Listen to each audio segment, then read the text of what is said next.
They set. There they go. They're racing. Marflower Fate got an awful start. She lost about 3 lengths. Now she'll need to be good. Treasure Hunt, Royal Invitation. Royal Invitation allowed to stride on, take the lead.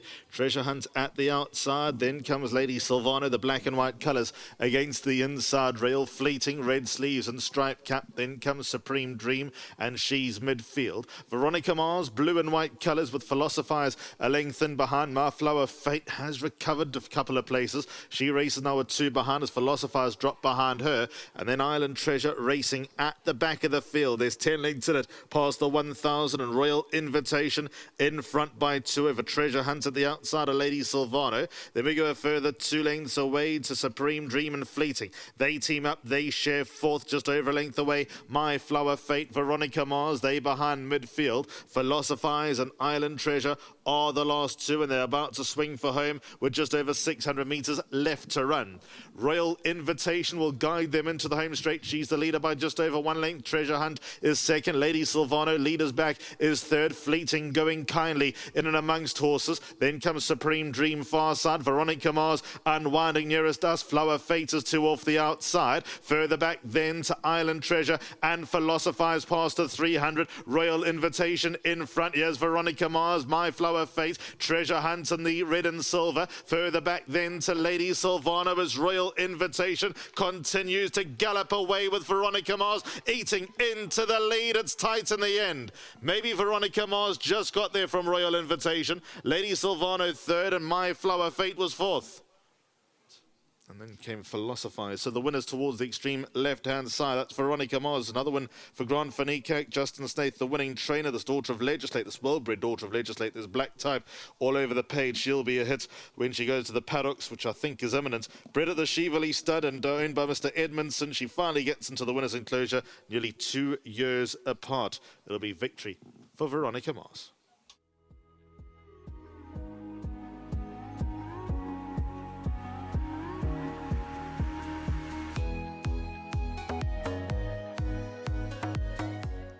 Race 6, the play tabonline.co.za Cape B Stakes was over the 1,600 metres and won by number 4 Veronica Mars. So well done to P. Lefasanli. He receives his 1,000 Rand from Hollywood Bet. So thank you to them and Cape Racing. The jockey aboard and very much informed today is Grant Veronica. Grant, well done. Yeah, thanks. Must be my mom's breakfast. She made me this morning. I'll be well aware. She'll make me aware of that. Don't worry about that. I need to. She obviously needs to tell my girlfriend not to make me in the mornings. But I'm just so glad we're having a good day, and obviously to the Snakes for allowing me to ride her. You know, just after the line, Mune says to me, "Sorry, boy, you have to settle for second on this one." So I said, "I think it's quite close." We had a good laugh when the results came up, but you know, it's not nice when it goes, you know, when it doesn't go your way. But you know, that's racing. Grant, it makes, look, for us watching, it's nerve-wracking, but is it quite exciting when you've had that close finish and it goes in your favour? Yeah, you know, I thought if it's not a dead heat, obviously I won it. I felt my filly's head go down at the right time, and obviously with the outside angle, it favours the outside angle. And when you're also quickening with, and you have momentum on your side, and you're in a tight finish on the outside, especially in Cape Town, at 95% go your way. So I'm just glad it went my way this time, and obviously the Snakes, thank you. Well done. Thank you. Yeah, that's Grant Veronica paying his success to his the breakfast his mother made him this morning. So you might have to ask Grant's mother to make him breakfast every day. He said that was the key to his success today. Listen, there were a couple of surprises. He was early at work today as well. So whatever was in the breakfast, you're right. I would like to get hold of it. Just really well done to Richard Edmondson. He's been so patient with her, and she's going to be heading off to stud. There was a race in the Eastern Cape. We'll decide later. More than likely they'll move it to Polly or something. So it might be actually a fitting way to end her career, to let it happen now.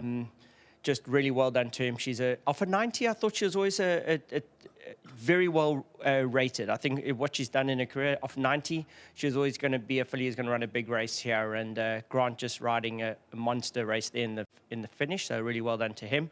Alex Crawford as well, involved. You know, really well done, guys. Shiveli stud. I love this family. We had the mare, Earth's Orbit, and this filly's going to go to stud, and I've just got a feeling that something's going to come out, and I'm hoping, I'm sure, looking forward to training some of her progeny in the future. It's always lovely that having the families that then carry through the generations, especially when they end up being so full of heart and well, ability like this filly. When I started training, I always heard trainers say, "Oh, I trained the mother," and I'm thinking, one day when I'm older, I'm going to be saying the same thing. At least you've said that, not nobody else. Correct. So like Star Express, I mean, she's had some super horses, and I think it's a big part of our racing that, the horses go as drug-free as possible and produce top horses. That's the whole idea, and that's why I like to think that we get supported by some of the big stud farms, that the whole idea is the after race, going to stud and producing champions. So let's hope that she can do the same. It is indeed important. Thanks, Justin. Well done. Great. Thank you very much. There you go. Thank you very much to Justin Snaith, the trainer of number 4, Veronica Mars, the daughter of Legislate. Well done to Chevrolet Stud for breeding. And as Justin said, it's wonderful to keep these families through the training ranks and generations to come. And MJ is standing by with Corne Offo, who was aboard Mayflower Fate, possibly quite an unlucky filly in relation to the start. Yeah, thanks, Vicky. If Justin eventually finished, Corne offers come and join me. Corne, Mayflower Fate got left a little bit, ended up in a good position, but she was a bit unlucky not to be a bit closer. Yeah, I think definitely she definitely should have run third. The first and second horse came together, and now to just ease out of it and get a clear run, and I think that cost her the third place. She was a little bit agitated in the gates today. She got left a little bit, but she always comes from off the pace, and she's a filly that's just growing into herself nicely now. She's big, so. She's probably looking for a little bit further now. She made up nice ground, and she's a decent filly. Only 4 starts, and she's won twice, obviously, and fourth now, and she's definitely a filly to follow for the season coming up. I definitely think so. She's a filly that can run from a mile upwards towards 2004. I think she's a very simple filly to ride in a race. She switches off easy, so definitely a filly to follow through the season. Corne, thanks very much. Corne is having some good form here at Durnville, so maybe want to follow. Mayflower Fate, she was a bit stiff. I'm sure she won't take long to win again.